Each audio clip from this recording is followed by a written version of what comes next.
ഒരു അലട്ടലും ഇല്ല.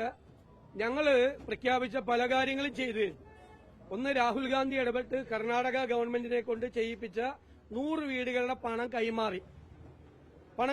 ഒന്ന്, ലീഗ് പ്രഖ്യാപിച്ച 100 വീടുകളുടെ സ്ഥലം ഏറ്റെടുത്ത് നിർമ്മാണ പ്രവർത്തനം തുടങ്ങി.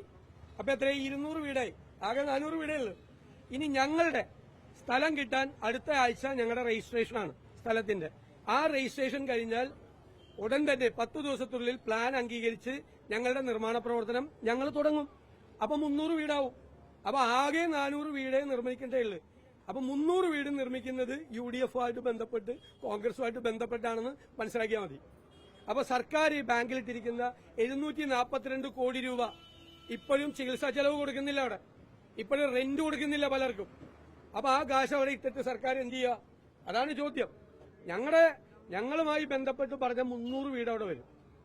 ഇപ്പൊ യൂത്ത് കോൺഗ്രസിന്റെ കാര്യം പറയും. യൂത്ത് കോൺഗ്രസ് കളക്ട് ചെയ്ത 1,05,00,000 രൂപ അത് KPCCക്ക് കൈമാറും അടുത്ത ദിവസം.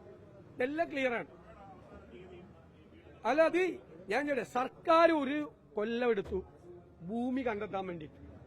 സർക്കാർ ഞങ്ങൾക്ക് ആ ഭൂമി തരില്ല എന്ന് പറഞ്ഞപ്പോഴാണ് ഞങ്ങൾ ഭൂമി നോക്കി തുടങ്ങിയത്. 3 മാസമേ ഉള്ളൂ. നിങ്ങൾക്കറിയാം എന്തുകൊണ്ടാണ് സർക്കാർ ഒരു കൊല്ലം വൈകിയത്?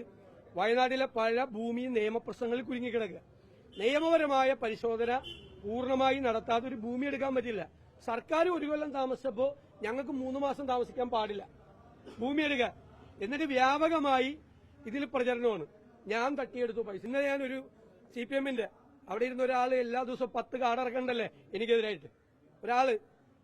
നിങ്ങളുടെ ഒരാൾ അവിടെ ഇരുന്ന് ഇറക്കണ്ടല്ലോ 10 കാർഡ്. അതിലൊരു കാർഡ് മറ്റേ അവിടെ തന്ന പൈസ, KPCC തന്ന പൈസ ഞാൻ അടിച്ചു മാറ്റി. KPCCയുടെ 137, 138 അത് ഞങ്ങളുടെ സംഘടനാ പ്രവർത്തനം. നിങ്ങൾ ഫണ്ട് പിരിക്കണേക്ക്, CPM ഫണ്ട് പിരിക്കണേക്ക് അടിച്ചുകൊണ്ട് പോകായിരുന്നു. പിണറായി വിജയൻ 16 കൊല്ലം പാർട്ടി സെക്രട്ടറി ആയിരുന്നപ്പോ CPM ഫണ്ട് പിരിവ് നടത്തിയതൊക്കെ അദ്ദേഹം വീട്ടിൽ കൊണ്ടുപോയിരുന്നു. ഞാൻ വീട്ടിൽ കൊണ്ടുവരുന്നു 100 കോടി രൂപ. 137 ഇതുപോലത്തെ പ്രചരണം AKG സെന്ററിലിരുന്ന് നിങ്ങളൊരാളെ ചുമതലപ്പെടുത്തിയിട്ടുണ്ടല്ലോ, അയാളുടെ നേതൃത്വത്തിൽ എല്ലാവർക്കും അറിയാലോ, ഞാൻ പറയുന്നതിന്റെ പേര്, എല്ലാ ദിവസവും 10 കാർഡ് ഇറക്കുക. എല്ലാം കഴിയുമ്പോൾ നിങ്ങൾ അയാളോട് പറഞ്ഞേക്ക് അയാൾക്കെതിരെ ഒരു കാർഡ് വന്നിടുന്നത് ഒറിജിനൽ.